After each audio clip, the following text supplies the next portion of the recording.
Hey guys, ఈ వీడియోలో నేను కొన్ని చెప్తాను కబడ్డీ గురించి. నాకు చాలామంది మెసేజ్ చేశారు. అందులో కొన్ని మెసేజ్ల గురించి నేను చెప్తాను. నాకు కబడ్డీ నేర్పిస్తావా అంటే నేను నేర్పించగలను బ్రో. అందుకే చాలామందికి నేను ఉపయోగపడుతుందని చాలా వీడియోస్ నేను చేశాను. కావాలంటే నా పేజ్ చెక్ చేయండి. చాలా వీడియోస్ నేను చాలా స్కిల్స్ చెప్పాను, డిఫెన్సివ్ కానీ రైడింగ్స్ కానీ మీ దగ్గరికి వచ్చి నేను చెప్పలేను. ఎందుకంటే నేను ఒక ప్లేయర్నే, ఎవరికైనా ఉపయోగపడుతుందని నేను స్టార్ట్ చేశాను ఈ స్కిల్స్ చెప్పడం అనేది. మీ క్లబ్ ఎక్కడ చెప్పు బ్రో, మేము వస్తాము అండ్ జాయిన్ అవుతాము, మేము ఉంటామంటే అలా ఇప్పుడు చేయకండి. ఇంట్లో వాళ్ళని ఇబ్బంది పెట్టి ఇలా వేరే ఊరు వచ్చి ప్రాక్టీస్ కబడ్డీ కోసం ఇలా వచ్చి అంటే అది కరెక్ట్ కాదు. మీ ఇంటి దగ్గర చేసుకోమని చెప్తున్నాను నేను. నా దగ్గరకు వచ్చి చేసేప్పుడు రూమ్కి డబ్బులన్నీ పెట్టే బదులు మీ ఇంటి దగ్గరే చేసుకోండి. మీ ఇంటి దగ్గర ఏదో గ్రౌండ్ లేకపోతే ఒక గ్రౌండ్ చేసుకోండి నీట్గా. అలా చేసుకుని అక్కడే ప్రాక్టీస్ చేయండి.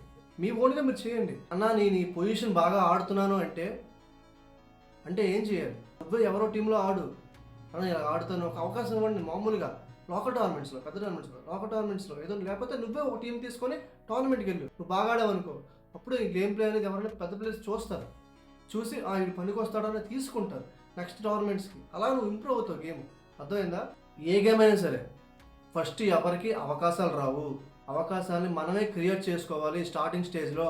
మీ డిస్ట్రిక్ట్లో నువ్వు బాగా ఆడగలవు కానీ ఎవరిని అప్రోచ్ అవ్వాలో తెలియదు, నేను పల్లెటూరులోనే ఉండిపోతున్నాను అంటే పల్లెటూరులో ఉండిపోతే అవ్వదు బ్రో.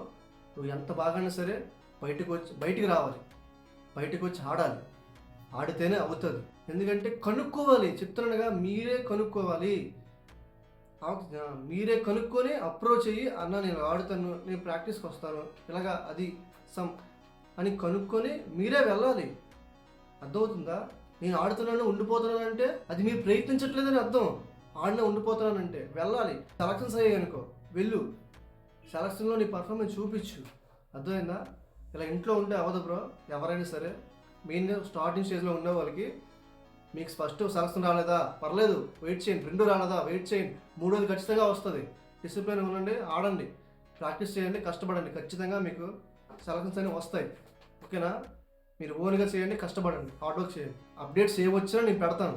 ఓకేనా? నేను వీడియో పెట్టడం వరకే, మీరు కనుక్కోవాలి. మీ డిస్ట్రిక్ట్లో ట్రై చేయండి, వస్తుంది. ఓకేనా? Thank you.